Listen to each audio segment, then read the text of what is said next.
Musical sounds called the Fat and Heavy. Special request and dedication to make you hot and sweaty. Tell about it.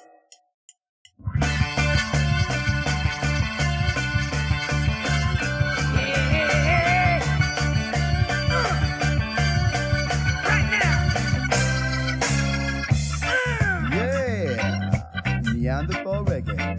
It's Fat and Heavy, baby. Yeah. As I would tell you, as I would say, Solo Scorcher coming to you with a Neanderthal reggae, which is Fat and Heavy. So no need to worry, cause I'll be there in a hurry to scratch you like Perry. Everything cook and carry. Tell you, yeah. Gotta flow. Tell about it, brother, tell about it. It's Fat and Heavy. Like my dick, son. Yeah.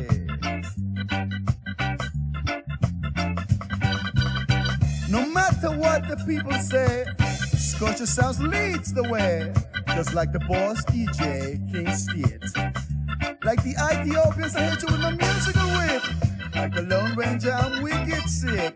Neanderthal reggae. Yeah. Sir Lord Scorcher, flyer than a Porsche. I leave you burn like toast when I scorch ya. Tell about it. Sick is hot, sick. I'm not your ace from outer space, but I bring no bashment into the place. So just feel the heavy bass as I leave sound boys in distress. The laggerhead black cloud. Tell ya. A reggae.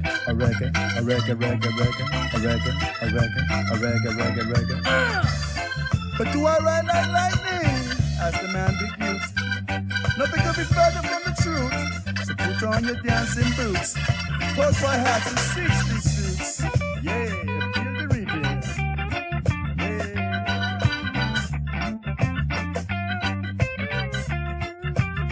Yeah. Strum your guitar, strum it. Yeah. Solo Scorcher. Neanderthal reggae. Yeah. Solo Scorcher brings music that stays on for days and extra days. My sound leaves you in the days. Like Desmond Decker. Now bomba clapping at the play. Bomba clap.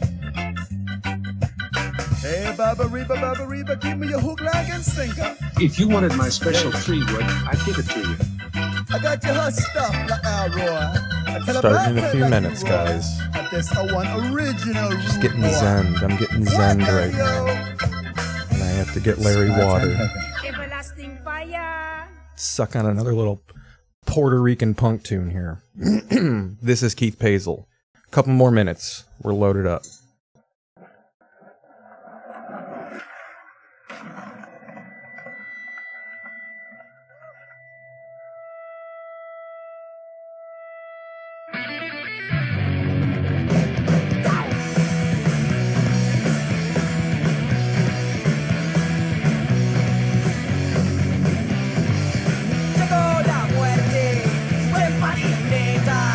Se me brotan todas las penas.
Alright, welcome to the show, everybody.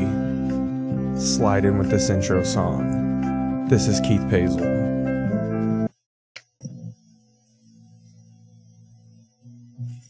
From Atlanta, Fulton County.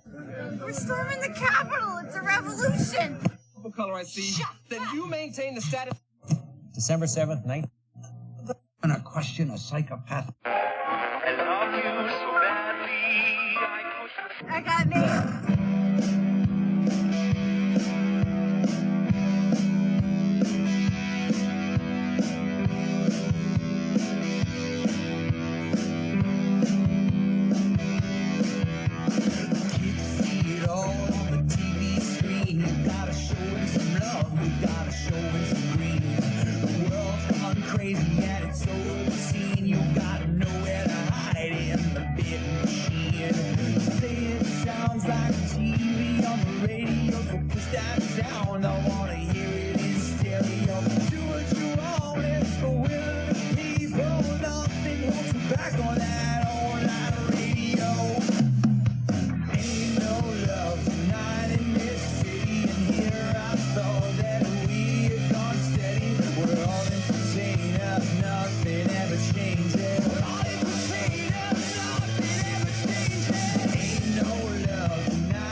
Hey everybody, welcome to the show. This is Keith Paesel. We're here talking a little shit, watching a little TV.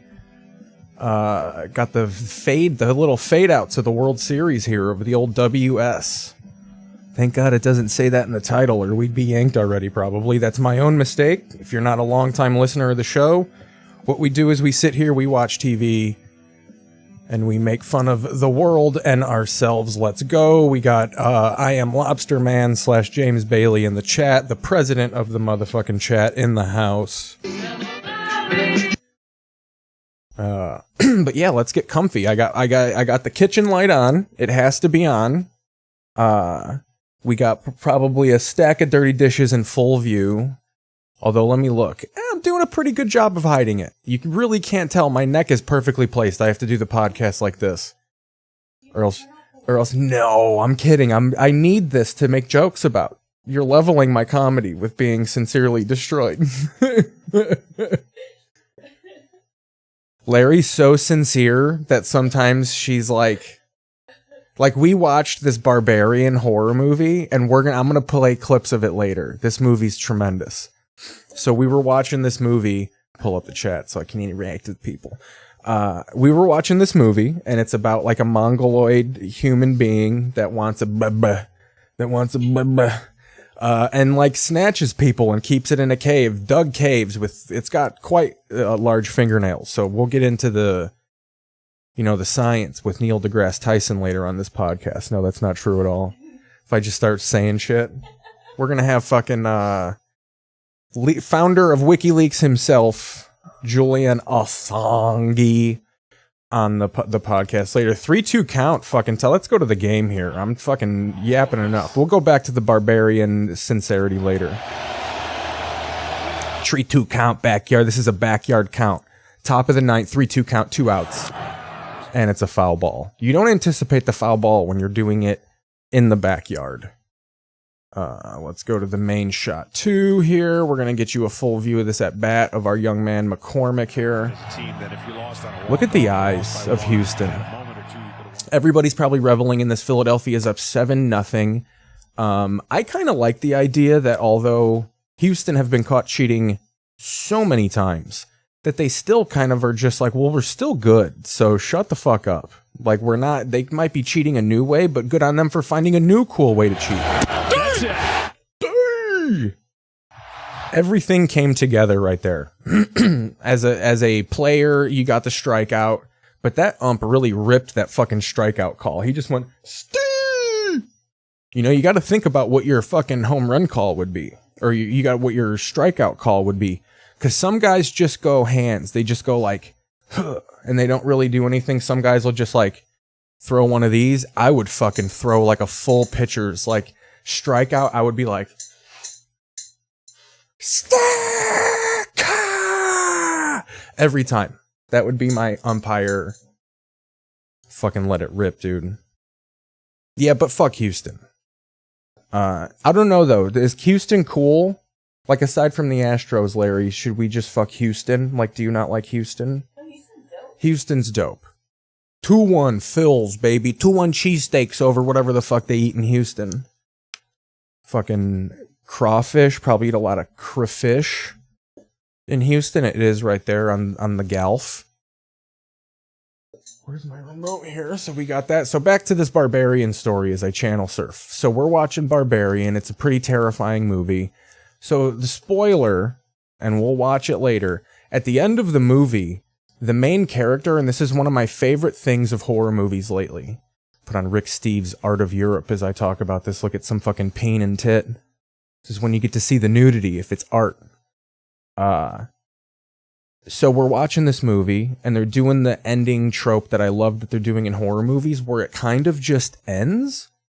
I always had this bit where I wanted to make a movie where 15 minutes in, the main character dies, and then the credits roll for an hour. And I just want to know, how long will people sit there before they realize, like, oh, it's over. Like, the movie was 25 minutes long, and now we have 25 minutes of credits, and we're staring at a corpse bleed out. So this Barbarian movie, the fucking mongoloid fucking sag, the tits on this thing are just incredible. Is like on top of the main character going, bah, bah, bah, bah. And she just pulls a gun and blows this fucking thing's head off and then gets up and walks away and the credits roll. And Larry is such a fucking human being that, like, the credits are rolling and she goes, that ending to me was just kind of sad. Because it is a totally victimless mongoloid. Like, it wasn't, she was fourth generation inbred. She was fourth generation inbred. I've known some people like that. They didn't have quite the saggiest of tits. I got a picture of an inbred girl on the back of my computer right now.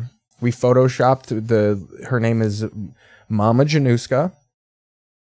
Oh, no, not like a real name. I don't even know her real name. I know the family name. But, we took her and we took our friend and photoshopped them as a prom picture.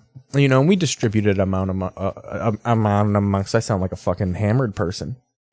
We distributed amongst friends. So yeah, this Barbarian, it was just hilarious to me that she's just like, that made me, and then I thought about it and I'm like, yeah, you're logically correct. That was, you know, you go find this mongoloid thing, but you couldn't calm it down. The thing is calming the mongoloid down.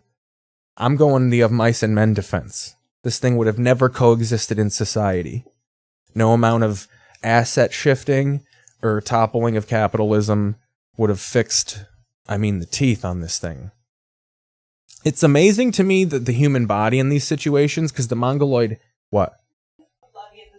Oh yeah, Larry's twitching a fucking council meeting over here, essentially. She's live streaming council meetings for her job. Someone's getting censured. Which to me would just mean, like, I wish censured meant like you were required to go fuck yourself. That would be hilarious. It is on HBO Max, Barbarian. It's pretty fucking good. We'll watch it. But yeah, we watched Fresh. We watched that movie Fresh with Sebastian Stan. Took a few minutes to get used to him being a fucking murderer. But it worked. That movie was good. We'll watch the pieces of that one too. Let's fucking talk about some NFL trades though. Let's find something to watch. Let's fucking really get into it. What do we got here? What has Rick Steves got for us? Art and partying under the stars. This is kind of one of those things where, aside from, this is where the ego gets involved, because everyone should just want to do what Rick Steves does. Sounds silly. But with every visit, it's got a little bit of sass to his voice, but he just fucking narrates shit about Europe. Other people do the work. They go out to these fucking places that are behind iron curtains still. And he really does war-torn shit. Young artist named Look at Rick Steves. That's like a guy who gets upset that your library books are late. Stark realism. He lived hard and spent much of his life running from the law. Don't I know about living hard and running from the law? With stark lighting. Rick Steves probably has many a tale in a pub. Shadows. You had to watch Rick Steves in travel geography tourist class. Is that for your hotel thing? So they're showing Rick Steves in college courses. Wonder if he's getting a little bit of nip on that financially. Saints with bald wrinkles. You know, they show my programs in institutions across this great country when he's picking up a little fucking male trim. I don't think Rick Steves fucking munches carpet. I think Cupid hit him with the different arrow. A restless energy. Dude, I don't mind this PBS shit either. This is the best kind of TV. Like, if you're really wanting to fucking riff out a good 3-hour podcast, I think PBS offers you the best solutions. That man has a vagina. Sassy teenager. The lighting is stark and dramatic. The lighting is sexy, stark. It makes me hard. The question, is that a vagina? Was it removed? Is it a penis that's been hollowed out? It's Ooh, that guy's got a third eye. Caravaggio himself. Is he murdered? Oh, that's a severed head for sure. In the same generation, farther north here in Belgium, the most prolific and influential Baroque painter was Peter Paul Rubens, a favorite. I love an accent that you can't place. Sounds Canadian, but he's been in Europe a shitload, so he's probably sucked. He's probably Madonna'd a few fucking accents. Rubens exemplified. Madonna moved to Germany for like 9 months, and then she came back and was like, I have traveled across this great land, and I have seen many a creature and human. Ooh, I still got the music blaring. When it was just about Turn done, that off Rubens there. would come back in and give it what they called the fury of the brush. A little twinkle in the eye, a little glimmer there, a little light there. When he was satisfied, another Rubens. The fury of the brush. My fury of the brush is something a little different as I place it in any orifice, really, my mouth or the other one, the back mouth. And I really just go to town with anything that's behind me or in front of me. Hunts. And especially fleshy. Dude, you don't want to get behind Rick Steves when he loses his cool. He goes fucking straight Chris Berman on all those fools, probably. Composition. Rubens could have. I said decaf, you son of a bitch. You know what happens when I get flighty. I get violent. You wouldn't like me when I'm flighty. He's like a sassy fucking Bruce Banner. Crash a party of nymphs. The action unfolds as satyrs chase. I'm a different kind of nymph. Foe. Horrible Christian. This painting, while might elicit questions in some people, just makes me really randy. Although he's fucking classy, so he calls it getting Randall. I'm so Randall. To save the day. In his Baroque take on this classical theme, Rubens Hell yeah, you got an A in that class. Fucking Steves got you through. amid a flower You need to thank Rick Steves right here and now on the chat so it's in paper. and rippling curves. With graceful Rippling curves, yeah, it looks like a giant baby. rhythmic line echoed by the meaningful glances they exchange. So pale. One grace is Which means because, like, I doubt they actually saw it. Like, that means they want, like, art always shows the desire. It means nerds desired women that were that pale. Like, that was, I want her to look like a big pudgy cloud. adoring gazes. The wise men up one way, the angels down the other, What are else do we directed got? to the Starting to focus peter of the out on scene, Steves. a radiant baby Jesus. Ooh, a radiant baby Artists Jesus. certainly knew how to satisfy their Ooh, patrons. Cuomo's on. What is this fucking guy got? News Nation lives, reporting from communities large and small. That's not with commercial. Oh, Cuomo, hey. See if we got any local news situation happening. What's going on locally in Los Angeles? Heart disease and died too young. Another goddamn In Congress, commercial. Mike Garcia took thousands of dollars. I guess we could talk about some trades. Big trades in the NFL happening.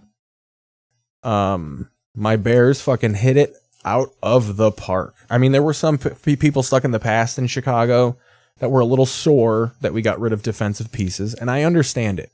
When you fucking really empty out your defense, you are conceding that, like, okay, we're probably going to give up a shitload of points for the rest of the year. But that means to me that they at least think that Fields is capable of keeping up with how much the defense is going to get roughed up here over the next few weeks. But they traded away Roquan Smith. Just pudgy, naked cloud that has no eye. Well, she could probably an albino. They at least were picked up on that the albinos have very They have the eyes of a deaf person. Which I don't, oh, here we go. It may sound like a dream come true for some. Yeah. But in China, it wasn't fun for thousands of guests caught up in a COVID shutdown. Tonight, KCAL9's MT is top. Yeah, dude, China is still shut the fuck down, dude. They're COVID -0 over there. To get out of Shanghai's Disneyland resort. That's hilarious that China's so hardcore that, like, in most places they'll play you a little jingle jangle when they want you out of the store. Yeah, we'll get into the trades, but I think that'd be hilarious if they just fucking, instead of playing a jingle and warning you that it's closing time, they just lock you down inside. That'd be so Chinese. Yeah, but the Bears did win. I feel like they won the Roquan Smith trade as far as what they got for him. I would have liked them to use the Ravens pick to get Chase Claypool. So they traded a 2nd-round pick for Chase Claypool, who 2 years ago, they were calling him Mapletron because he's Canadian and huge. He was fucking killing it. Without Ben Roethlisberger, has struggled a little bit, but the Steelers don't have a fucking quarterback, and I think their offense isn't really a vertical type of thing. I don't think they got that Matt Canada fella at offensive coordinator anymore. But they did use their own 2nd-round pick, which is going to be a high one. Unless, here's my unless with that. He was saying in the chat, and the trade, and then trade the pick to the Steelers for an okay wide receiver. He had a great rookie season, but has been mediocre. That's with, ooh, let me get the TV right here.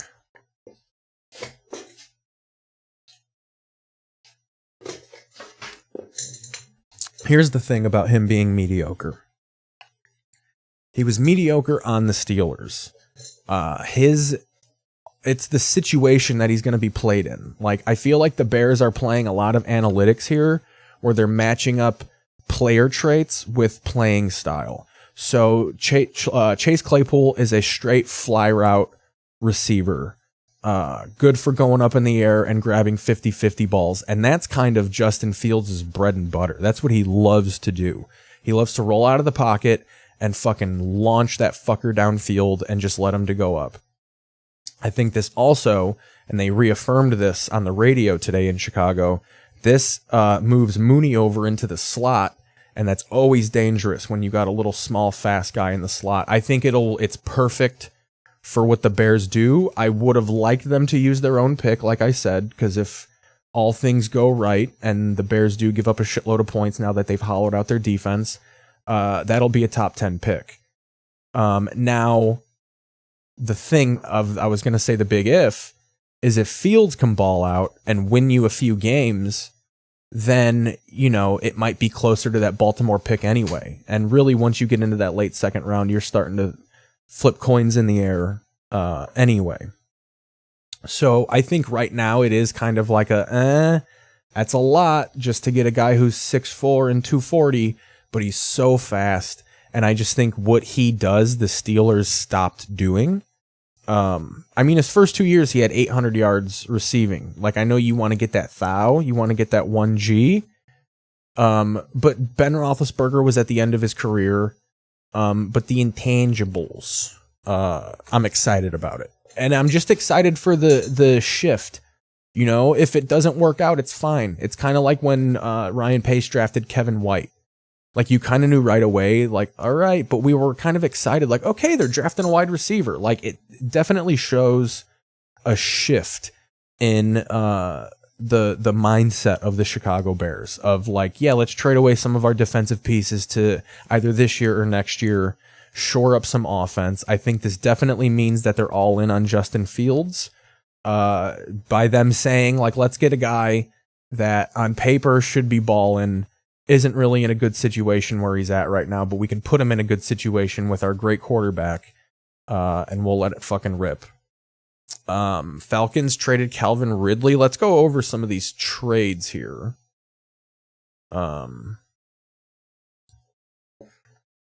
NFL trade. Listen to the tube while I Google. A school that has these kinds of things happen. Patricia Menjivar says she couldn't believe what her son told her when she picked him up from Granada Hills Charter School Monday. But he heard that a student had gotten hurt on campus and that there was a lot of blood, and that's all the information he knew. The victim's family says the attack happened. So he didn't see shit. So your kid is snitching, is what you're saying. So your kid didn't see shit, is what you're saying. I absolutely, yes, they should go for Saquon Barkley. I do think that Daboll's going to lock him down in the offseason, because I think Daboll is seeing that is kind of the well with which that they're drinking from right now. I think Daniel Jones, although he's getting stuff out of him, is going to be on the way out. He's going to go the way of this fucking poor kid who got bludgeoned at school here. Most of her teeth fell out. School police say most of her teeth fell out. Los Angeles school police. That's fucking insane, dude. They have their own police force and tanks. And then they're like, why are there so many homeless people? Because you're spending all the money on tanks and police for the school. In the classroom. I reached out to the... And it's not like the regular police are policing all the supposed crime downtown. All the needles and the porta potties that Tony Hinchcliffe is talking about. Parents, students, and staff. So yeah, let's get back into these trades here. Let me switch the fucking camera over for you guys.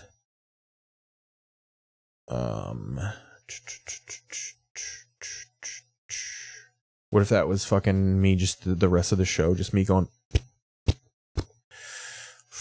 That's like an alone, but you're around people in a waiting room and you don't want to seem like you're fucking a psycho and just stare, so you do that like... Start whistling.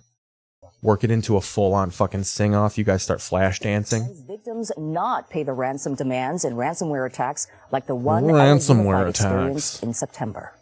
I do gotta say, in general, I've been getting a big increase in emails being like, hey, you want a gift card? Or like, Keith, it's me. And I'm like, is this a new wave of people that have discovered online scamming? Like, it really, I feel like online scamming has come out with its new iPhone 6. Like, I feel like when the iPhone 6 came out, that's when it was like, all right, we got some new shit. Like, my dad's been getting hit with, he gets called all day. With supermarket guru Phil Limpert to see how to save money at the store. He says first... Phil Limpert, just the last name. In the produce section. Nothing else in my life is limp, not my financial status. In a better mood. And what that means is we're going to spend more money. A supermarket guru. Supermarket guru can't afford a tie to go along with that fucking Jay Leno jean shirt? To buy, pay attention to the fine print. This is only $5.49. You get 16 ounces. This is $4.99. You only get... All right, here we go. This is $4.99. And this, he just starts eating them. And these, you can just walk around and eat.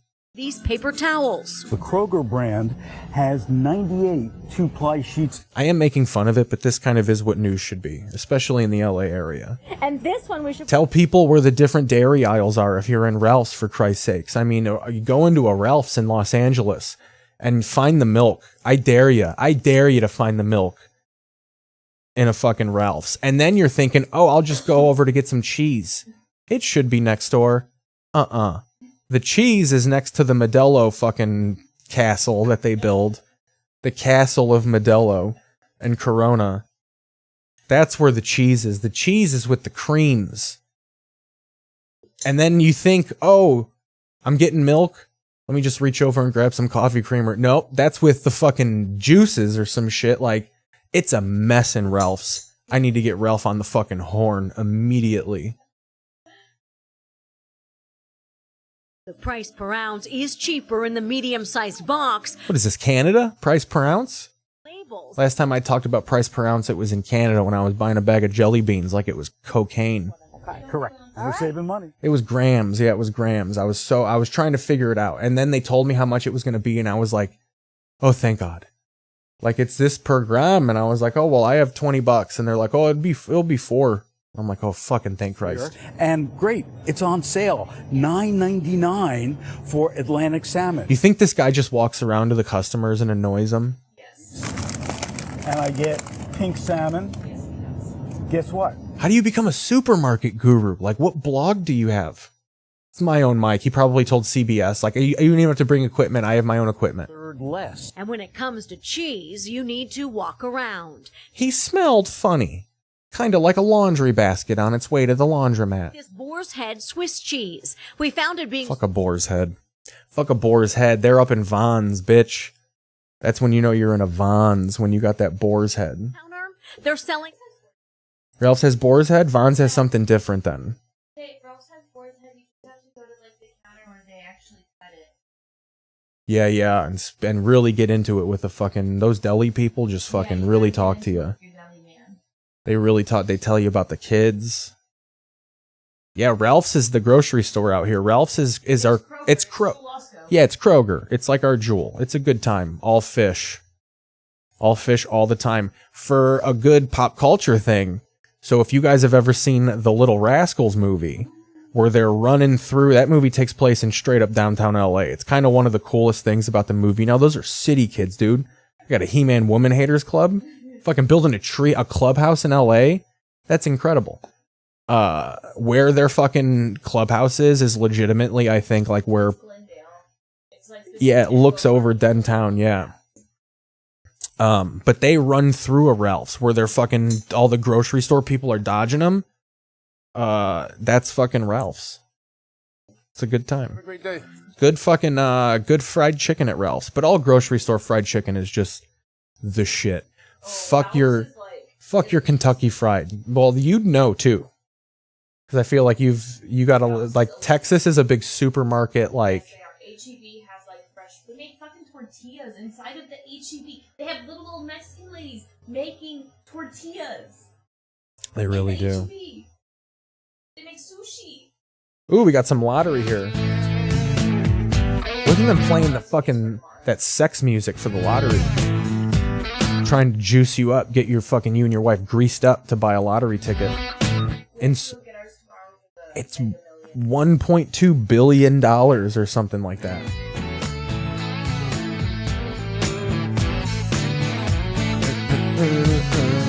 Impregnate your wife so she's not mad that you lose the house. Hell yeah, Chicago accent. Okay, so let's go over these trades here. The Dolphins win Bradley Chubb. So Bradley Chubb was traded from the Denver Broncos in exchange for a 2023 first-round pick, a 2024 fourth-round pick, and running back Chase Edmonds. I feel like that's... See, a lot of people look at that in Chicago and they think you could have got that for Roquan Smith. But Roquan Smith has 9 games left on his contract. He wants $100 million. You only go to Jewel in the chat? That's fair. Sturdiest bags. That's just some... I don't know if that's true. That's some horse shit. That's someone from the Midwest.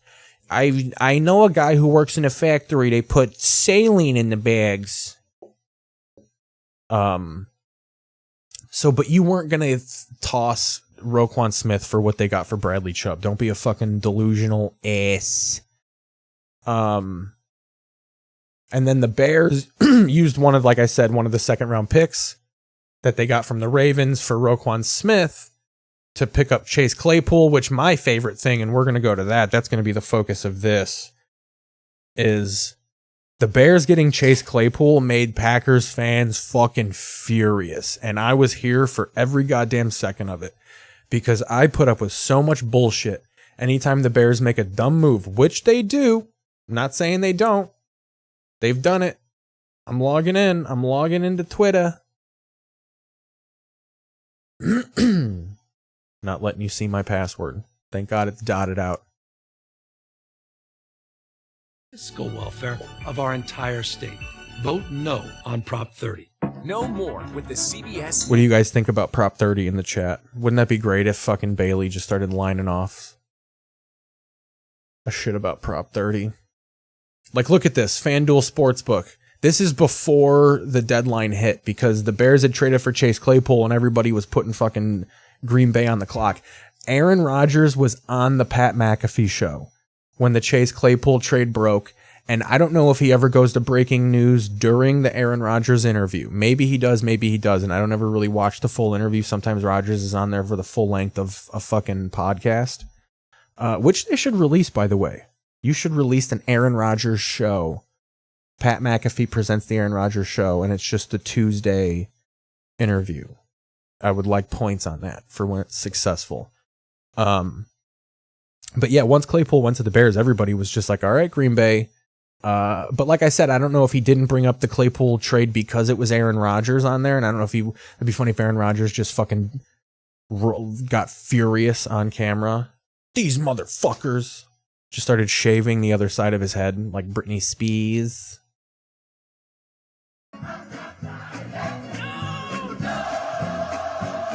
Like, look at all these memes. This is fucking... Got a church singing the Packers to Aaron Rodgers at the trade deadline. Nothing. I hope you're hungry for nothing. I hope you're hungry. The internet's fun. So yeah, that's people doing a little roast. The trade deadline is fun for literally everyone except Packer fans. Let's look at the latest here. What's the latest buzz? 9 hours ago, Evan Massey, the idea that the Packers could trade Devontae Adams, add a couple of rookies, and still compete was ludicrous to begin with. Aaron Rodgers is receiving tons of blame, but this front office has one of the worst, has been one of the worst in the NFL for years. That's everyone, and maybe even you, blue check Evan Massey, everyone has been given Gutekunst and the fucking Packers front office credit for years for fucking building winners and always having high draft picks because they're always contending. And this guy quoted that and said, my favorite memory is when everyone shit on the Packers for not drafting rookie receivers. Now they draft them. It's malpractice. It's malpractice. Let's go here. Last year's trade deadline, the Packers failed to find a WR2. That's what I love too, is people using their Madden GM talk. I can't believe in the entire draft room they couldn't find an entire WR2 on the grid. Like, they talk like they're fucking... Who the hell is Mel Kiper? Packers fans just don't want to admit we're done. This is 2 minutes ago, and replying to Bill Huber, NFL, who apparently writes for the Packers.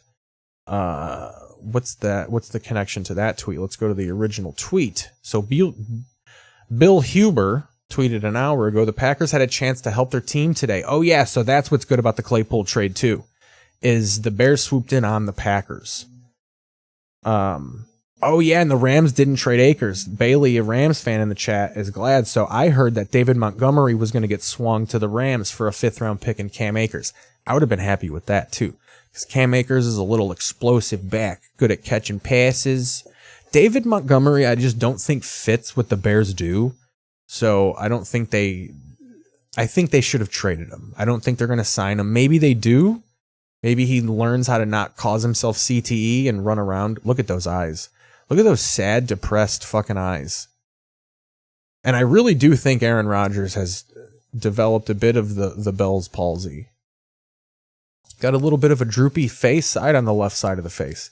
Eating all that mud with fucking Shailene Woodley has caused paralysis on the left side of my face. I swallowed a slug and it embedded itself into the left side of my face, and it's just not been the same ever since, but I can still read a defense. And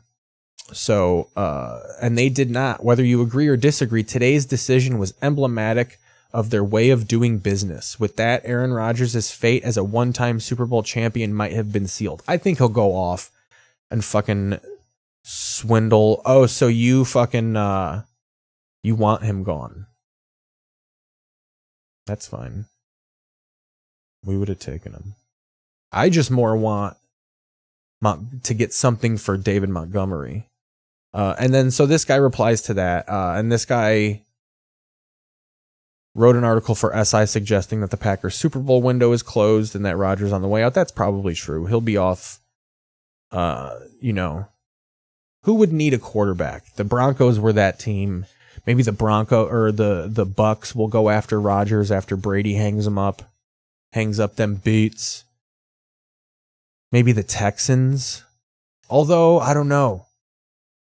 Maybe the 49ers after because Jimmy G, I think, is going to go. Like, I think he's going to do well this season, and then I think he's going to say, like, suck it, you didn't want me, you're just fucking threw me on the field because your bust-ass quarterback broke his ankle.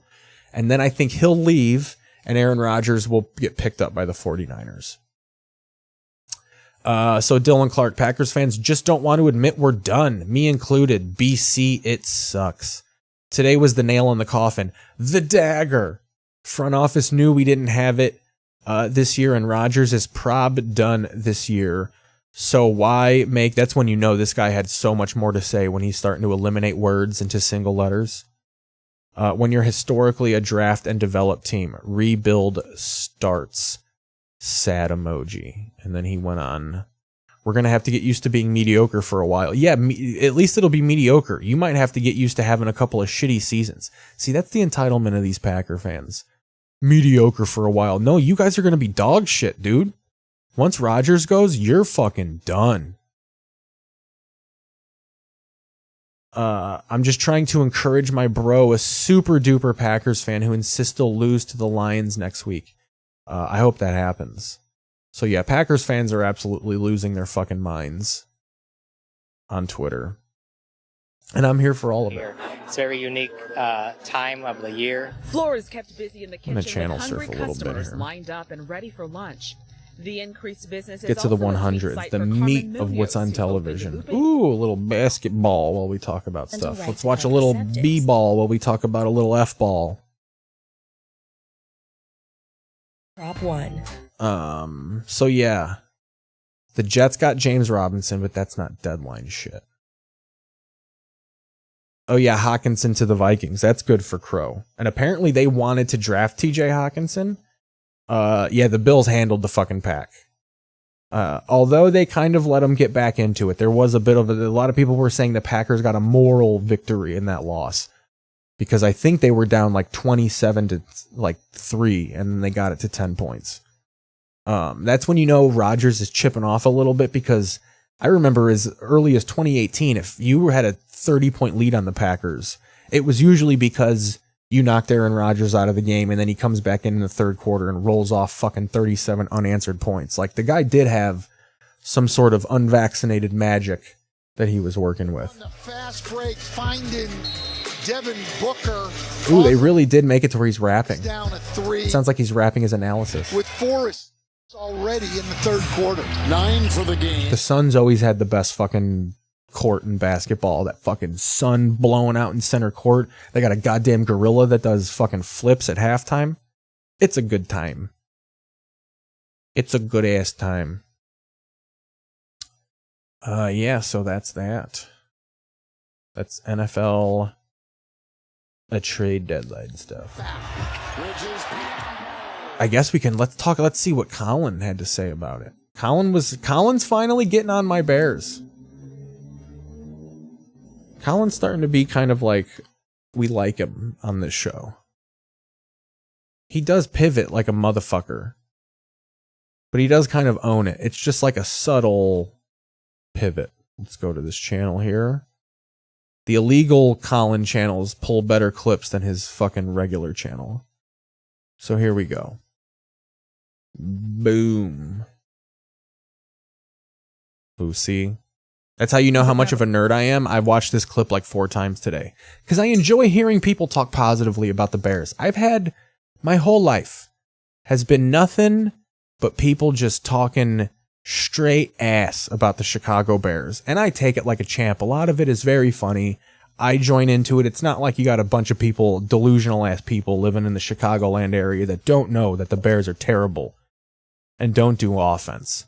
So when they do something nice and they have kind of one of those culture shifting moments where you're like, oh, they're getting on board with the modern NFL. It's nice to fucking, to hear people be like, oh, I can't really shit on this. Let me find it here. Although it's a little clickbaity. Like they'll name it Colin Cowherd report, Bears trade second round pick for the Steelers. And then it's 8 minutes out of the 13 minutes is they're not even fucking talking about it. So here we go. Colin Cowherd talking about the Bears making moves at the deadline. This morning, as of this morning, had a first, 2 seconds, a third, 2 fourths, 2 fifths. So now they're saying, we'll give you one of our seconds. We got a second for Roquan Smith. We'll give one of those things up. We'll still have a second, and we're going to give our quarterback, whether he's a 1 or not, Darnell Mooney and Chase Claypool and Cole Kmet and Armstrong. All right, now that's fair. So now next year, you got to go draft another receiver. But now we have two guys that have been in the league and a tight end that's been in the league and a running. By the way, they have a Herbert. They have a backup running. He gets fucking wet in the mouth talking about draft picks. He got 2 4, 2 6, blah, blah, blah. He's probably, dude, Colin's probably on the spectrum. The spectrum, fucking spectrum. Charter, AT&T, Dish, Satellite. The small guy. Khalil Herbert is nice. He's nice. Yeah. So now you get some sense of, is Chicago now is better in division? Green Bay, hands sitting on their hands. I don't know if this is the right clip here. Here it is. Is this the one? Oh yeah, here we go. Here we go. I just started it late. This GM didn't draft Justin Fields. Pool and Cole. Here's what Chicago is saying. Mac with the news. Whoa, more. Oh my gosh, I love it. That is awesome too. He didn't even let J-Mac take this one. J-Mac does the fucking Herdline News now. He took over for Joy Taylor. And like, he usually deals with the breaking news that hits, because breaking news hits at a certain time of the day. And Colin really is strict with those fucking, Herdline News is over, I'm taking the fucking Chase Claypool break. Listen to this. Organization. Quinn Snyder may be in the mix, the former Jazz coach. Colin, this is a little insane here. It is. We have more breaking news. So J-Mac with the news. Whoa, more. Oh my gosh, I love it. What do we got? Whoa, I can't do it? Field Yates at ESPN, trustable dude. The Bears. Trustable dude, same name as Justin. Are trading a second-round pick to Pittsburgh for Chase Claypool. Ooh. So, by the way, Minnesota got better in division. Chicago now is better in division. Green Bay, hands sitting on their hands. Early in the season, it was Colin talking about the Bears being in the basement. I remember reading people talking about the Bears are going to be 2-15. Then that's what I love too. They'll win 7 games, be close to 500. We'll give one of those things up. We'll still have a... Which will suck because they won't get they'll get one of those middling ass first round picks, which always bust. Chase Claypool and Colt. They'll Bears it. They'll figure out a new way to be the Bears. They'll just be on the offensive side of the ball. So now next year, you got to go draft another receiver. But now we have 2 guys that have been in the league and a tight end that's been in the league and a running. By the way, they have a Herbert. They have a backup running back, the small guy. Khalil Herbert is nice. He's nice. Yeah. So now you're small guy out there like a little Hershey's Kiss. Is Chicago doing this? Just running around like a Hershey's Kiss. Kiss. Out there. Is Chicago saying this? Okay. This GM didn't draft Justin Fields, and nor did this coach. See, you still got to hang on to that narrative. That's the one thing that annoys me. They're all in on him. They just traded a fucking second-round pick for a receiver that people are saying is a bust. So they're at least in on Fields enough to know that he can probably elevate someone who has Kenny Pickett and Mitch Trubisky throwing to him. So they're like, why wait until next year? Let's give him weapons now and watch the next 7, 8, 9, 10 games. And it's a good quarterback draft. Is Chicago saying, why wait? Let's go see what he is with Cole Kmet, Armstrong, Herbert, Mooney. So now Kraft, Dodge, Ford. Pettis can be a 3. That's what he is. He's not a 2. Yeah. Okay. So now this is very interesting to me. Are the Bears, the GM and the coach, saying, hey, we're seeing some things. Now we're going to throw a legitimate, strong number 2 receiver, Chase Claypool. He's a playmaker. You can put him on. You can get him the ball early. Now they got 2 legitimate receivers, a legitimate tight end. Is this a building for the future, or is it, let's see what we have with Justin Fields? Because I think 60-40, I'm seeing some things I like with Justin Fields. Oh, yeah. There's stuff I like. That 40% is just there because he doesn't want to have to pivot again. I'm doing 60-40 because I've pivoted to be positive about the Bears, and I don't want them to. I'm leaving room for them to break my heart. Game against the Cowboys in that defense, he made some throws. He moves incredibly well. That Patriots game, he was phenomenal on Monday Night Football. So, Colin, let me ask. How about the Chicago? No, he ain't giving you a goddamn word, J-Mac. You think you're Joy Taylor? Why don't you get a set of joys? He made some throws. He moves Listen to how well. he treats Jason McIntyre. The Patriots game, he was phenomenal on Monday Night Football. So, Colin, let me ask. How about the Chicago? How about he just fucking... His excitement for the Bears cut J-Mac off. J-Mac is furious. Dude, you know he talked about it during the break. Now they got 2 legitimate receivers, a legitimate tight end. I'm sick of Colin cutting me off. God. Is this... I have 3 kids. He only has 2. say building for the future. I don't know how many children J-Mac has. I do know that they exist because they talk about them. Or is it, let's see what we have with Justin Fields, because I think 60-40. So how I'm excited seeing he gets some about the things I like Bears. with Justin Fields. Oh, yeah. There's stuff I like. That game against the Cowboys and that defense, he made some throws. He moves incredibly well. That Patriots game, he was phenomenal on Monday Night Football. So, Colin, let me ask. How about the Chicago Bears are growing up in front of our eyes? Well, we're going to become Bears fans pretty soon, right? I mean, Yeah. I'm loving this Justin Fields, but let me ask you. He just seriously, J-Mac was joking. You know, we're going to become Bears fans. And Colin just goes, yeah. He's dead fucking ass, dude. What else do we have? Do we got anything else fun, Colin-wise? Brooklyn Nets fired their head coach. Yo, it's hour 2. It is a Tuesday, and we got news happening everywhere live in Los Angeles. It's the Herd, wherever you may be, however you may be. Wouldn't it be funny if he just started talking about Puff Daddy getting into a fight on Hollywood Boulevard dressed as the Joker? Listening, iHeartRadio, Fox Sports Radio, FS1, our Herd hierarchy. He has to fucking, dude, what if he just named all the markets he was simulcasting? In a couple of minutes, Detroit, Topeka, Towada. J-Mac is joining us. It just so happens we, hang out in this little beach community not far from here, and Steve Nash occasionally is spotted there playing tennis. He's a great tennis player. And Steve Nash and the Brooklyn Nets have That's parted such ways. a Colin remark. To remark at how good Steve Nash is at tennis, and that's something that he heard that in the underground. I'm connected.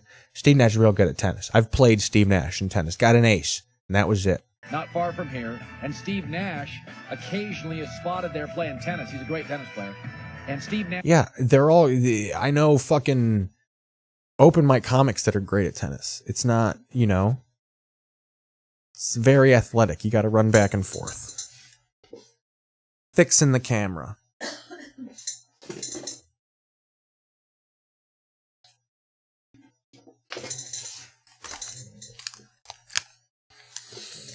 How's the show been, by the way? I feel like this has been a good show. I feel like this has been a kick-ass fucking time. And the Brooklyn Nets have parted ways. This I can tell you from what I've been told by people that know Steve Nash. During the summer, he was at wit's end. You got James Harden. Because he's dog shit at coaching. It's not the players. He's awful at his job. They have no offensive identity. They're bad at defense.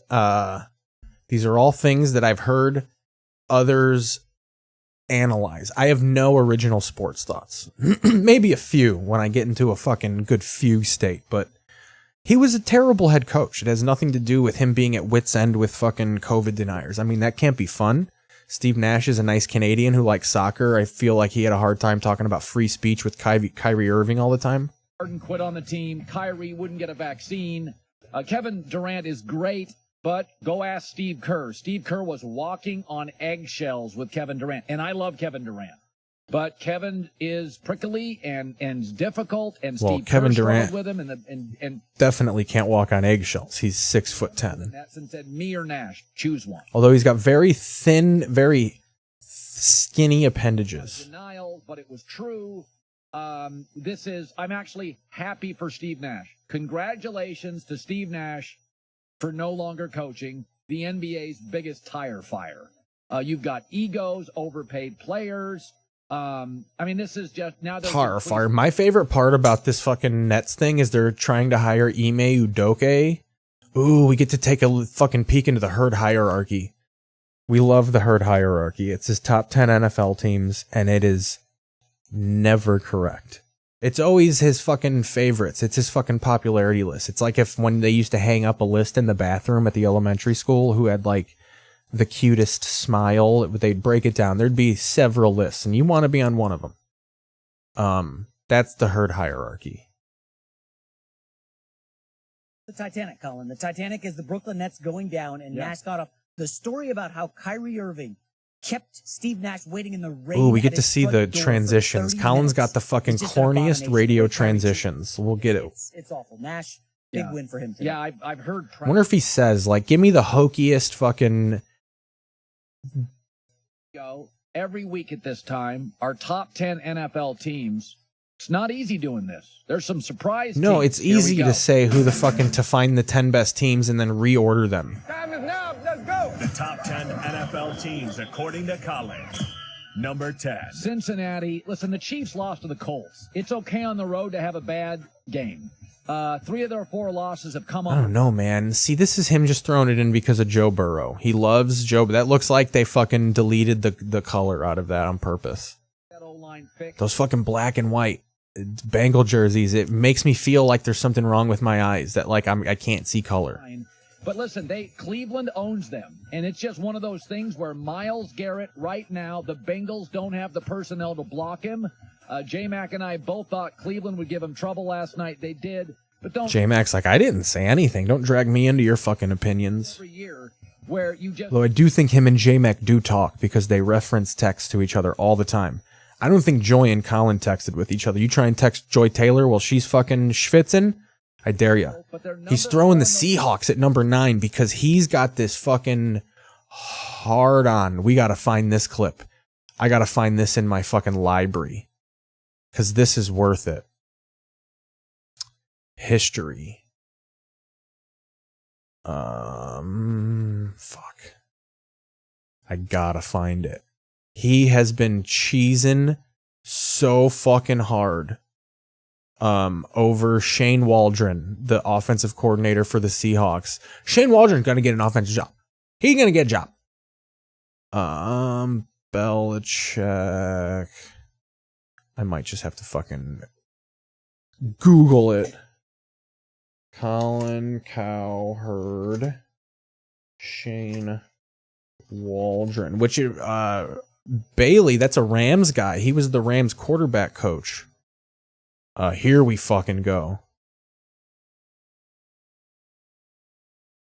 For NFL.com, Russell Wilson almost handpicked Waldron because he saw the Rams in the division doing cool stuff. No. I would love to know who had more input in the offensive coordinators. He hit. Here we go. So he's gonna have a rookie. It'd be interesting to look how fucking excited. J-Mac did the thing where he planted an opinion into Colin's head. Like J-Mac said something and Colin misinterpreted it. So this is going to start with Jason McIntyre opining that when Nathaniel Hackett's going to go be an offensive coordinator somewhere and he's going to be fine. Like this failure as a head coach is not going to hurt him. He's going to be an offensive coordinator and be successful at his job. But he started that point by pointing out that, Russell Wilson can pick a new offensive coordinator. He picked Shane Waldron in Seattle and he's killing it right now. And that, because Colin loves the coaching carousel. Colin loves anointing the new coordinator who's like the next head coach. So the second J-Mac said hey, this Shane Waldron guy's killing it with Seattle, Colin fucking almost creams his jeans and fucking just takes it from J-Mac. And is wrong. You got a blackjack. So is Pete thinking before the trade deadline? You mean Shane Waldron? Waldron, yeah. Here we go. The O-line's bad. Their best running back is out. They're probably outside of Cortland Sutton. They're going to move Jerry Jeudy. I don't think it's solvable unless... You remember yesterday when you talked about Shane Waldron, the Seattle offensive coordinator? Yeah. He's doing awesome. He was with Russ last year. That was Russ's guy. He's excelling now that Russ is gone. I bet you Nathaniel Hackett goes somewhere next year. Somebody's going to hire him. See, he says, I bet you Nathaniel Hackett goes somewhere next year. So I think J-Mac might have been maybe saying, hey, Waldron comes over and becomes the head coach of the Broncos. But now Colin, because of this little talk, Colin will be stumping for Shane Waldron as the next big offensive genius. He's got these are how this is big stuff. We're seeing the start of a pivot because Waldron could be the next Nathaniel Hackett. You don't know if he's going to be a good head coach. I agree. Shane Waldron? You mean Shane Waldron? Waldron, yeah. He's going to get a job. He's doing great. But Nathaniel Hackett, when he gets... Even J-Mac fucking... he's going to be great. Waldron wasn't a part of this point. Colin, look at that face. Let me zoom in on this for you. Look at these eyes right here. Look how focused in on it. The second now he's only thinking Waldron. J-Mac is making this point about how Nathaniel Hackett's going to go on to have a good career. But all Colin is thinking now is Shane Waldron, offensive coach, Rams, McVay, spread, coaching tree. fired in Denver. He's going to go somewhere, be an offensive coordinator, and he's going to do a good job next year. No spotlight, none of this Russell Wilson business. Shane Waldron. We see this is when he first gets the Shane Waldron, and then Colin is autistic the rest of the time, thinking about trains. That Russ is gone. I bet you Nathaniel Hackett goes somewhere next year. Somebody's going to hire him. Come on, he's got the pedigree. Shane Waldron? You mean Shane Waldron? Waldron, yeah. He's going to get a job. He's doing great. But Nathaniel Hackett, when he gets fired in Denver, is going to go somewhere, be an offensive coordinator, and he's going to do a good job next year. No spotlight, none of this Russell Wilson business. Russ. This is interesting. Colin. This is a really interesting point you bring up. He didn't bring up the point. You're creating the point. This is an interesting point you bring up. This is interesting. You said something, and I'm going to say something completely different. So Shane Waldron is rejuvenating Geno Smith's career. Yeah. He's going to get a head coaching offer. Absolutely. Probably get an interview at least, yeah. Absolutely. First of all, he was... Look at how disgusted he was with that assertion. He's like, are you kidding me, McIntyre? Look at this. It's like he laid a turd. I think Colin is shitting during the show, and he just dropped a hard one here. Look at this. Career. Yeah. He's going to get a head coaching offer. Absolutely. Probably get an interview at least, yeah. Absolutely. First of all, he was a home run with the Drop Rams. down. Home run with Geno Smith. He's getting a job. Was he a home run with the Rams? There's going to be 8 openings. You know that. I like the idea. Well, he was the quarterback's coach, I think, for... No, because Stafford was gone. So he wasn't like, how do you know he was a home run? Home run with Geno Smith. That's how fucking much dick he sucks of fucking McVay in this coaching tree is like, just because he was on the Rams and got a head coaching job doesn't mean he was a home run with the Rams. It means Russell Wilson saw the cool shit the Rams were doing and was like, hey, get me one of those guys. And they did. Dominating Geno Smith's career. Yeah. He's going to get a head coaching offer. Absolutely. Probably get an interview at least, yeah. Absolutely. First of all, he was a home run with the Rams. Yeah. Home run with Geno Smith. He's getting a job. Okay, there's going to be 8 openings. You know that. There's always 8 openings last 20 years. He's going to get offensive league. So Shane Waldron. See, Jason McIntyre realizes he's lost his part of the show. Colin's fired up. Always 8 openings last.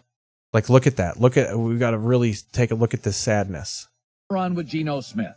He's getting a job. Okay, there's going to be 8 openings. You know that. There's always 8.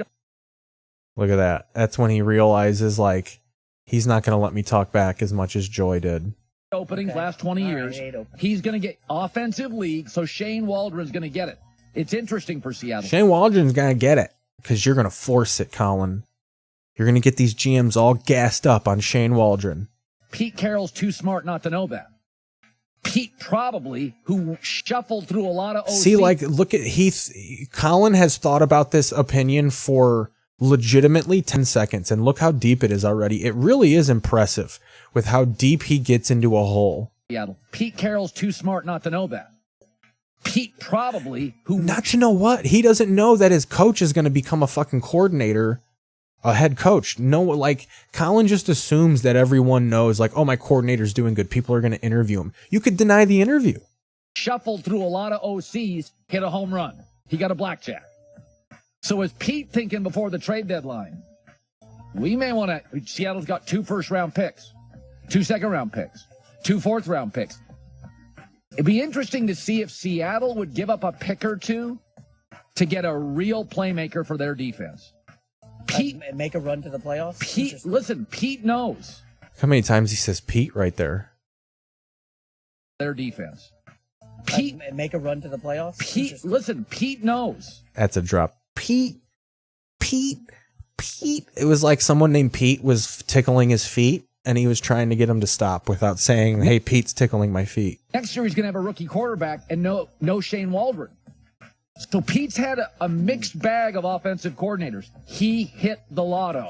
Well, that kid ain't sitting around for 3 years in Seattle. Are you friendly with 4 Schneider, years. the Seattle GM? No. I would love to know who had more input in the OC, Russell Wilson or Pete Carroll. Because remember, if you read articles out there, NFL.com, Russell Wilson almost handpicked Waldron because he saw the Rams in the division doing cool stuff. Oh, we need to bring that over here. And see, J-Mac stole my thought, you know? It's not that I've seen this clip 7 times on the fucking 20 bus going across Wilshire Boulevard. They didn't really dial up the good plays last year. All right, moving on. The New England Patriots, they're going to start Mac Jones at quarterback Sunday against the Jets. Mac took about 90% of the They're snaps moving in on. practice We're moving Wednesday on. and is not listed on the injury report. So now we can go back to Colin Cowherd. It's hour 2. It is a Tuesday.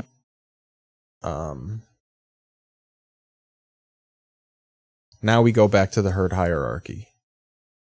See? I caught They it. got to get that O-line fixed on the edges. They have helped it on the interior. Now they got the Panthers a bye and the Steelers coming up. They're going to be fine. Yeah, Pete Carroll's 72. He doesn't know shit. Pete Carroll only knows fucking what is around him and his peripheral vision. Shane? Who's Shane? Listen, Cleveland owns them, and it's just one of those things where Myles Garrett right now, the Bengals don't have the personnel All right, so in yeah. the league in scoring. They had the best draft I can recall in years. Listen, So with that said, so now he's got the Seahawks at number 9 in his top 10 herd hierarchy.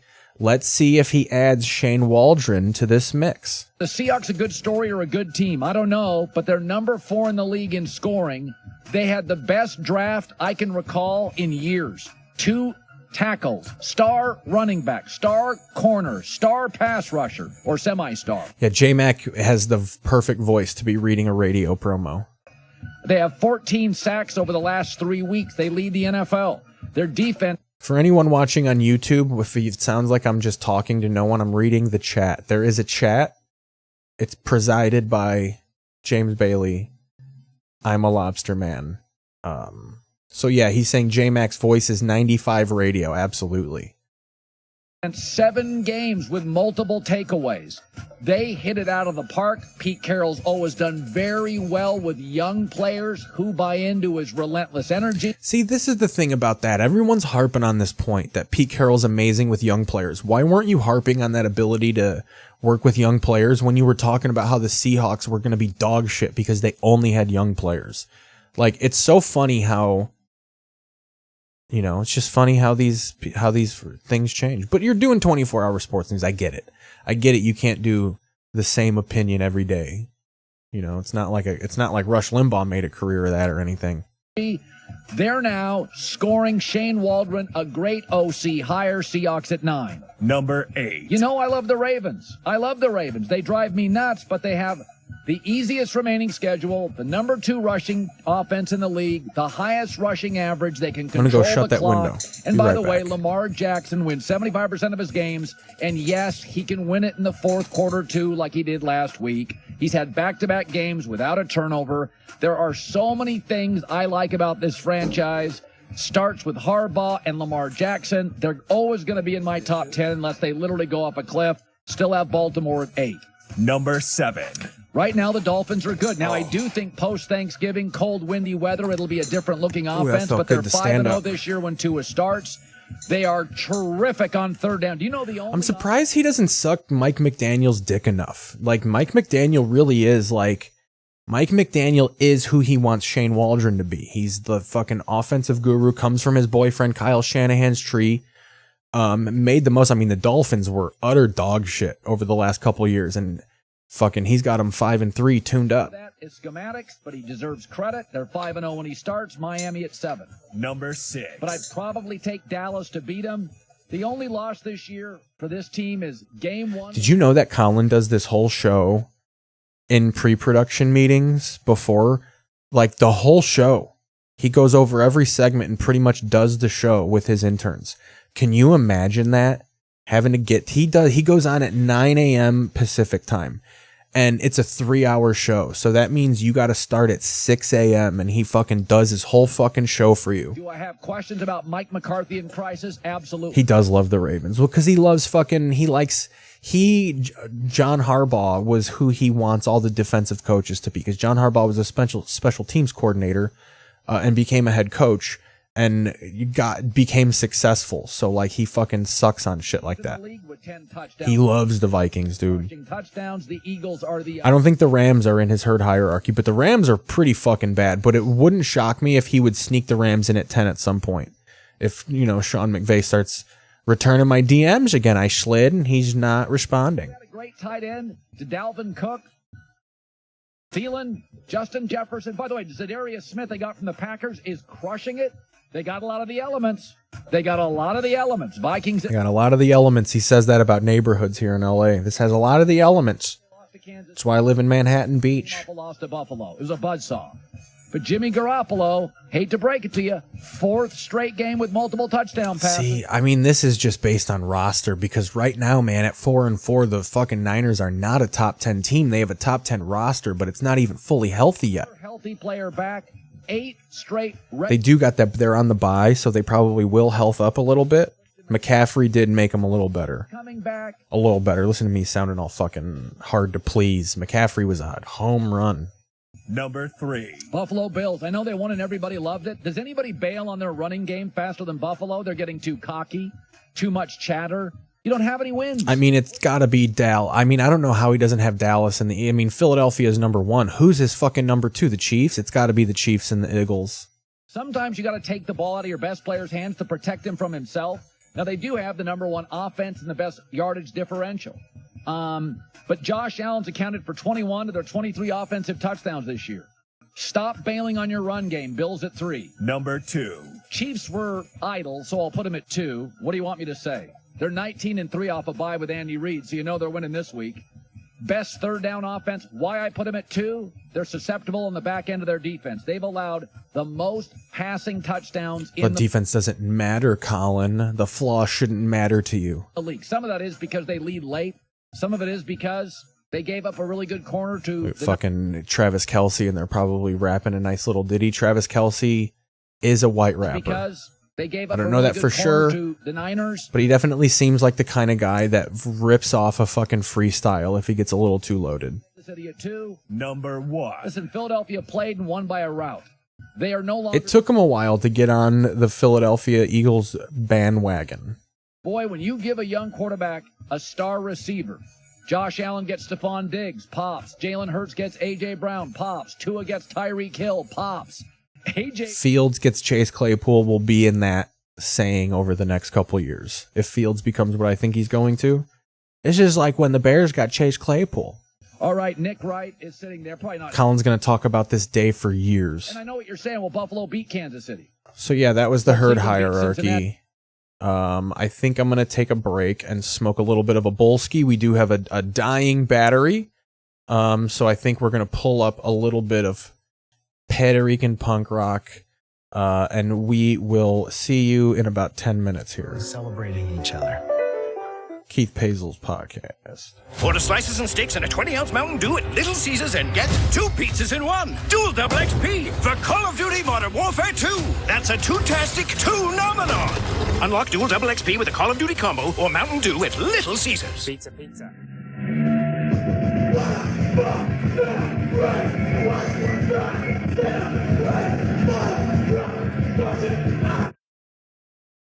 Let's chill it down. Is a kidnapped van, white kind of line with no windows. There's some things I wish I didn't know. I worry about the pretty ones and their sweethearts. They seem to show up in the paper missing more than us.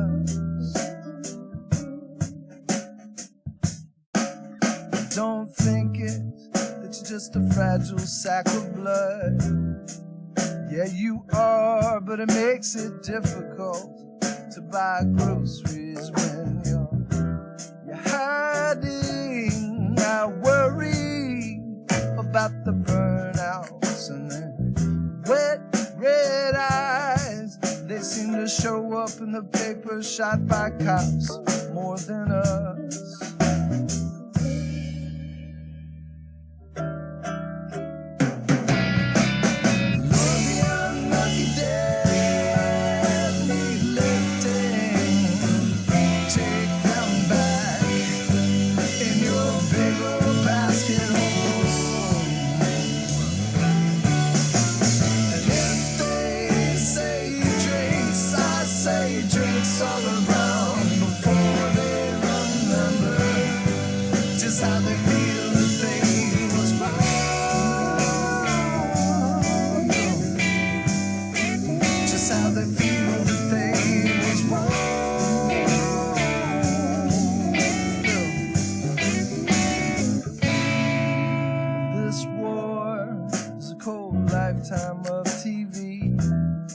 Stop what you're doing and kiss me too much.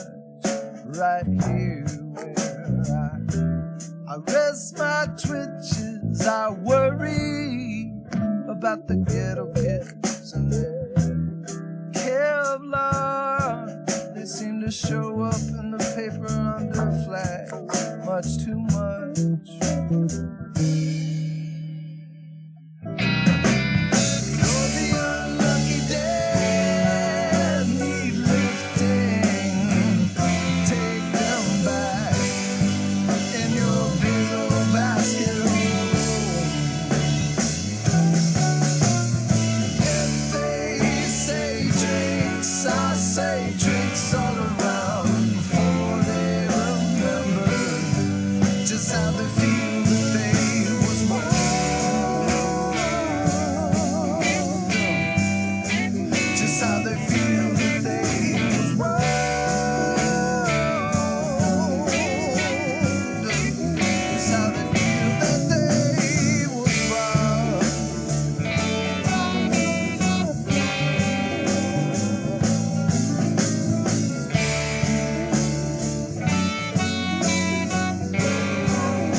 Let's do this.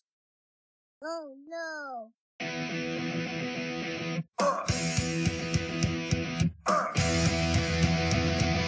I don't want to fight for your stupid war. I don't want to pay for your stupid war.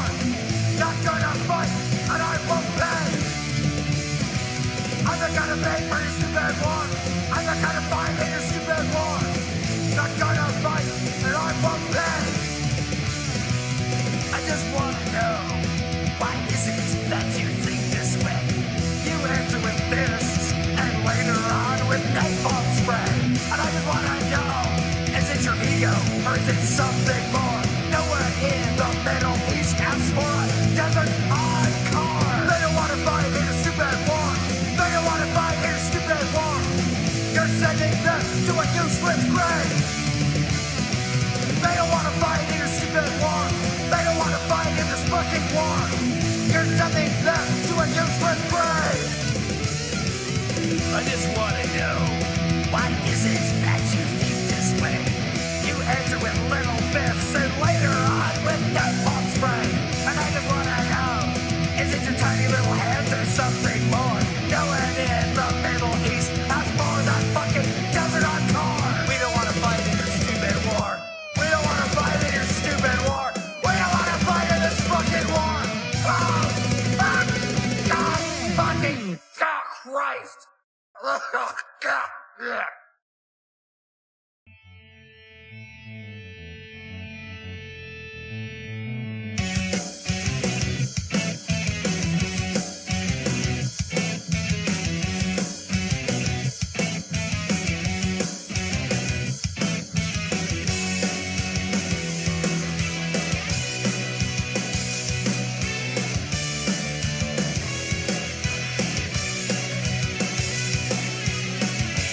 What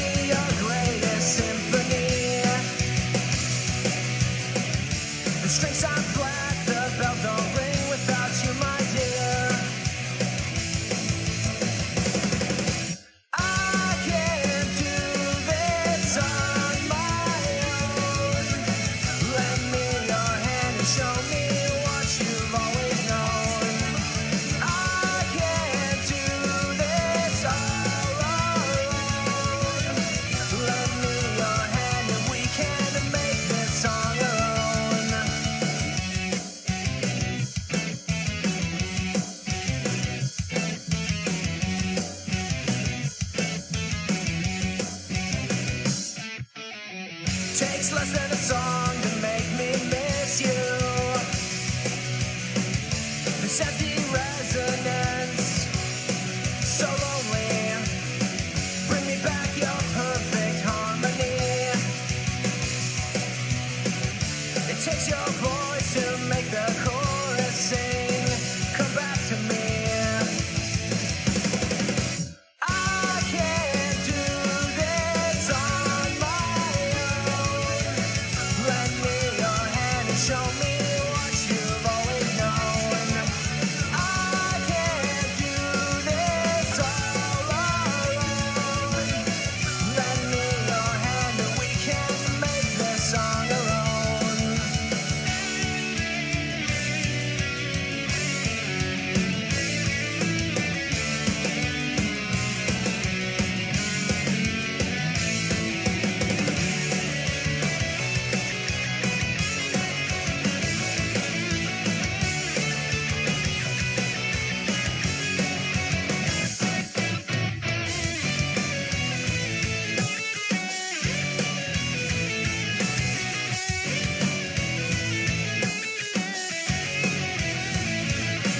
I can't do this on my own.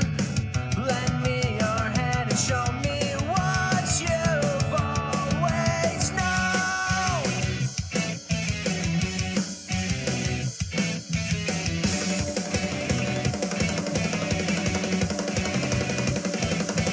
I can't do this on my own. Lend me your hand and show me what you've always known. I can't do this. I can't do this. I can't do this. I can't do this. Well, hello, All right. We're back. Second half of the show. I mentioned we're going to do a little bit of stuff about, we're going to make fun of Barbarian a little bit there, even though it's a horror movie and has a pretty intense plot. There are some things that I find hilarious about it. I don't know if we'll necessarily get into Fresh because I do want to do some TV history. I have not calculated any TV league standings, so we will do that on Thursday. On Thursday's show. Look at that fucking belly right there. Look at that. Man, I really got to work that off. That's well earned right there. That's pandemic earned stress. That's trauma. This is a trauma belly. You throw trauma before everything, they'll let it slide. But welcome back. If you're sleeping, if you're chilling, whatever the fuck you're doing, welcome back. So yeah, we're gonna watch Barbarian a little bit here. Let's go to the main shot 2 here. Let me take away the web browser for this one. So yeah, here we go. Do the restart. This movie's pretty great, actually. It stars the dude who plays It. Yeah, we'll skip that. It's the guy who plays It, and he made it. And it does a couple cool things early on. It wrong foots you into thinking that the movie is going to not only have a certain plot, but star a certain series of people. Because you're just like, oh, Bill Skarsgård, he's like either going to be the killer or the victim, but we're in for a full Skarsgård effect. Ooh, music's still going. I'll fast forward a little bit. We'll get to it. It's the whole point of the show if we can't just get to it a little bit, huh? So yeah, the plot of this movie is you got this girl who walks up to, in Detroit, like you see this rickety ass neighborhood she pulls up in and you're like, oh, that's Detroit. And she has an Airbnb and she gets to the door and like can't find the key. And she finds that it's occupied by Bill Skarsgård. I'm sorry, who are you? What? Who are you? This is 476 Barbary, right? I don't know. Yeah. I think so. You don't know? No. I don't live here. I'm renting this place. It's the middle of the night. I don't have it top of my head, the address. Top of my head. I'm renting this place. What? I love how he chose Canadian, because I think Bill Skarsgård is like Swedish. I think he's got an accent. I booked it on HomeAway. You're fucking kidding. Wait, are you sure you have the right place? Yeah, So they do this little dance. They figure all, they match all their information. He's like, hey, come in. We'll go call these idiots. And then he offers up the place to sleep. And then they kind of set the tone that he's going to be a weird guy. Like, first he's kind of, inconvenienced a little bit. No, you knocked on my Airbnb. I'm sleeping. I don't know fully. And then she walks into, he like says, come in. We'll call these people. And then she goes off, and then they decide like, okay, you could stay here because this is Detroit. Look at this neighborhood. You don't want to be out there. And then he starts making up like she can't find a hotel room, and he's like, oh yeah, there's a convention in town. So they really start like laying tracks for you of like, oh, he's gonna fucking murder her. And they don't really start doing it until he offers her to spend the night. And then so she goes into his bedroom because he's like, oh, go take my bedroom. And she sees his fucking wallet, and she takes a picture of it, like setting it all up of like, this is going to be my murder. And then they share a bottle of wine and hit it off. Girl lets herself become, I don't know, some kind of pet or something.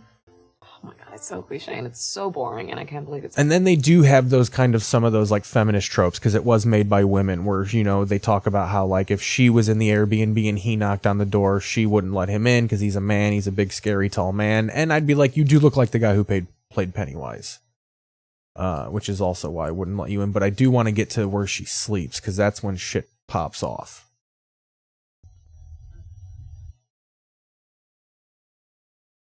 So she goes to lay down. Sleep on anything. Good night, Tess. Good night, Keith. Good night, Keith. If this was the 80s, they would have hooked up. Even the 90s. Couldn't have a horror movie without... Listen. Door cracks.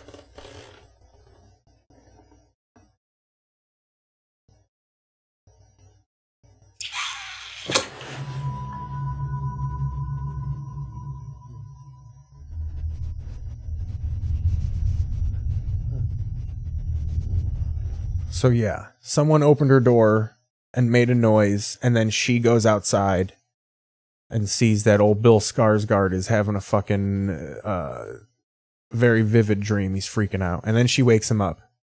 And he's like, what the fuck? And this kind of shatters a little bit of the illusion of like, oh, I don't think he's a murderer. His name is Keith, by the way, which I love.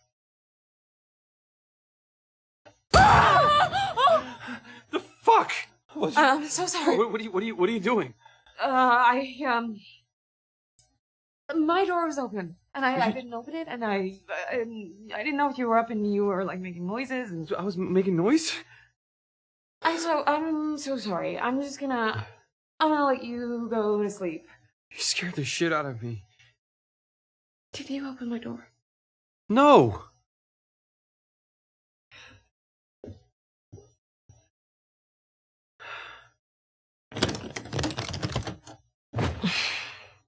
God. So yeah, then she wakes up. It's all fine. I think in the morning she wakes up, she can't find him. A note's left. She goes to her little job interview thing. And then she tells someone where she's staying, and they're like, oh no, you can't be there. And you get the vibe. You don't know if it's whether the neighborhood is terrifying just because there's blacks, or if she actually knows of something insane going on in that neighborhood.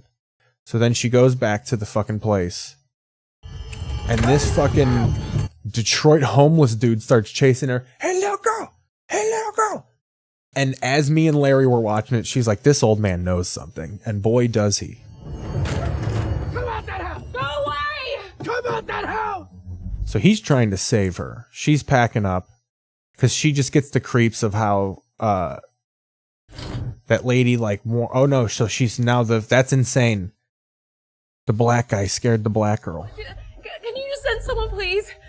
They Detroit police her. They're like, there's no available units. This is Detroit, Michigan. They're all dealing with gruesome murders involving local rappers. Units at this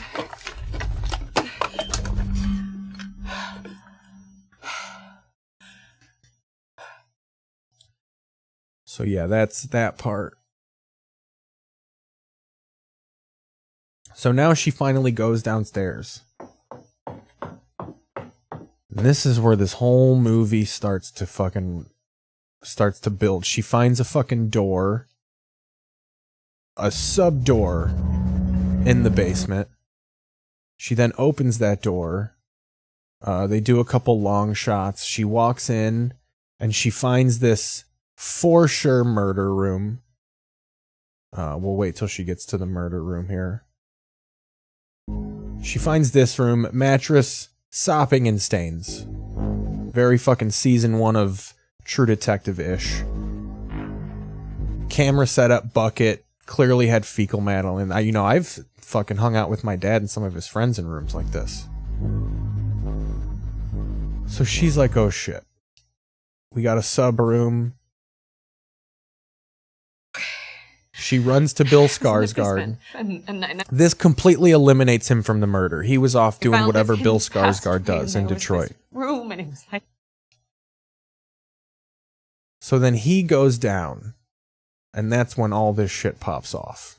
That's when we meet the star of this episode. So then you find out that after the sub room, there's like a stone Game of Thrones hallway that, like, this is where the logic starts to shatter. You're like, who the fuck dug this tunnel in the dark? Apparently this big, tall, inbred child.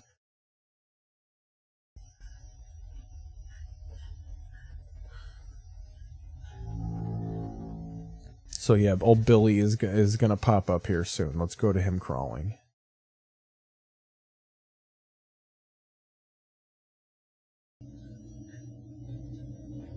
Here he comes. Why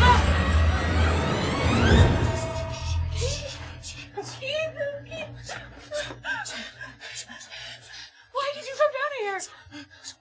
No, why? She has such saggy tits. Why did you come down here? Someone else is down here. What? Someone bit me. See, and now you're thinking, okay, they're gonna be the cool team of this movie. It's gonna be a Skarsgård hot chick, combo. We need to go. We need to get through. Because then you're like, oh, they're definitely gonna bed down at some point. They're gonna fall in love. You're gonna witness the budding of a romance. Get out of here. That's where they were. That's the way out. That's where they were. Come. No, please stop it. Come this way. Stop it. We have to come this way. Tess, we have to come this way. Someone's down. I'm not going back.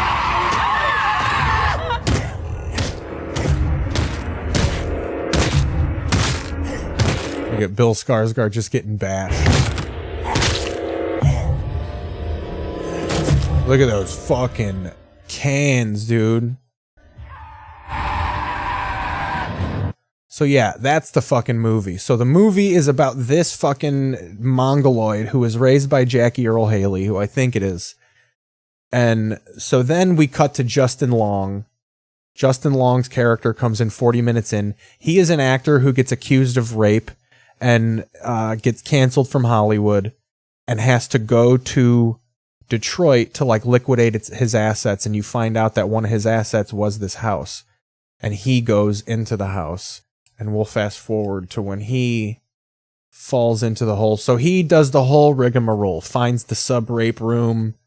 And it's funny the contrast because he finds the room with the camera and she's all terrified and he just fucking looks up if you can add it to the fucking square footage of the apartment. So here's Justin Long. He has now found the stone hallways, and we gotta be careful of how much tit we show on this.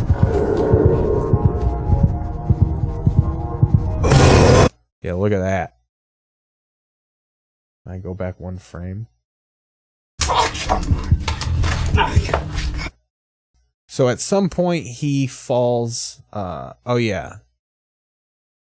There's a whole scene of Earle Haley. The chicks. Okay, here we go. So Justin Long falls into like a trap. You get upset. And she sees old girl from the beginning who now looks like a crackhead and at some point in this movie does get accused of being a Detroit crackhead by some police officers. She gets upset. She? Who's she?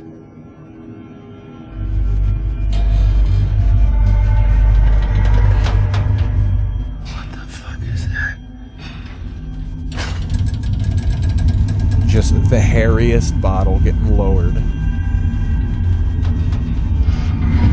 at that. Definitely a condom on the end of that fucking bottle.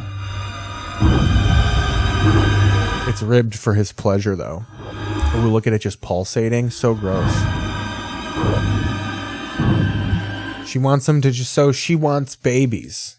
She thinks they're the babies. So she's trying to be a weird mongoloid mother. Just fucking drink it. Ooh, look at she enjoys it.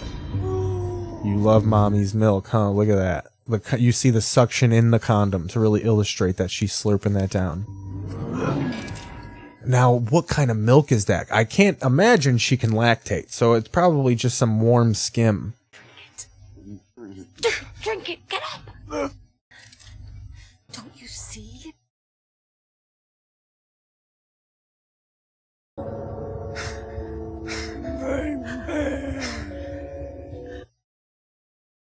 This is how I imagine. So this thing jumps in to, like, no, I want to be your mother. Oh, fuck. This right here is how I imagine conservative Republicans when they fucking, how they look at, like, aborted fetuses. Like, I like to picture Lauren Boebert with an aborted fetus stroking it and talking like this mongoloid.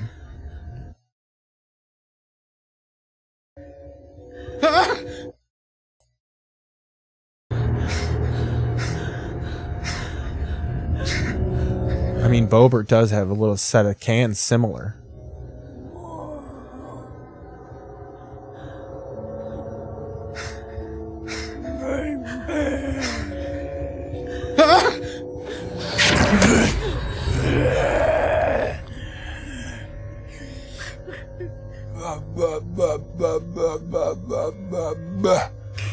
That's like how a conservative talks about abortion rights. Just stroking the fetus, the liquids dripping off of it. You know, abortion does have a scent.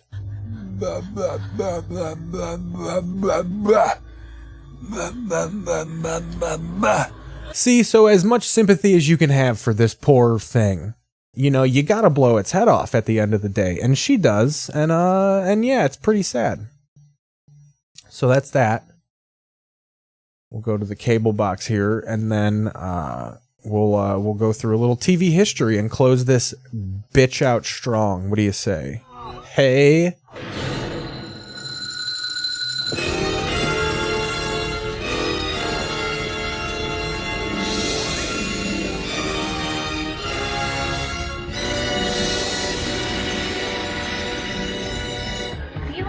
Excedrin or extra strength Tylenol. Gee, I think all I got. Dude, Rick Moranis throwing pimp ass parties, dude. Get 600 tablets of that. Everyone's on Ludes but Moranis. Name brand. That makes good financial sense. Good advice. Hey, this is real smoked salmon from Nova Scotia, Canada. $24.95 a pound. It only cost me $14.12 after tax, though. I'm giving this whole thing as a promotional expense. That's why I invited clients instead of friends. You having a good time, Mark? How you doing? Why don't you have some of the brie? It's at room temperature. You think it's too warm in here for the brie? Louis, I'm going home. So here we are. November 1st, 1995. Let's see what we have in the offerings here. What could we watch? We got an Halloween episode of Ellen. Might throw that on. Bless This House, a fight, Dave's World Central Park. We've been watching some of those shows. Party of Five, no Halloween episode. Let's do this Halloween episode of Ellen. Let's see if we can find this guy.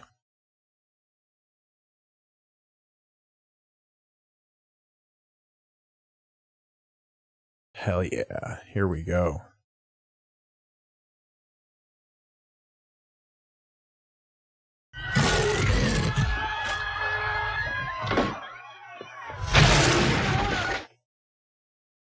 So based on that housing, I'm busy. Doing what? Eating? Spence, I need your help. 1, 2, she is so I fired. want to pause on that house. So based on the structure of that house, where it is, good, and the lay of the land, I'm going to say that is in the Mid-Wilshire area, definitely a Jewish neighborhood on down Olympic, one of those neighborhoods off Olympic. Very pro-Israel. But yeah, that's definitely some lawyer's house. That'd be pretty tremendous. Yeah, that's that episode of Ellen. That's a little bit of TV from November 1st, 1995. Ooh. I fucking X'd out the internet. Let's go back to this. I do think that's it for the show here, though. Not in general, this episode. We're going to be back on Thursday. Fucking around with that. We'll be talking about what happened on TV, what happened in the world. There's going to be some wrestling to talk about. We got AEW Dynamite tomorrow. We'll see what AEW looks like officially without CM Punk now that the world knows he's gone. We'll have TV league standings. Hopefully Kanye West will say or do something. But yeah, thanks for watching. This is Keith Paesel. We mock TV and man and copyright law. Thanks for... Yeah, I know you... Let me put the music up here. Yeah, thanks for watching. Thanks for listening. If you're doing it on Apple, Spotify, wherever you get your podcasts. Twitch.tv/ThisIsKeithPaesel to watch when we go live. I put it up on YouTube after, but YouTube fucking cuts it up for copyright. Yeah, I'll see you on Thursday. Thank you guys. Good night.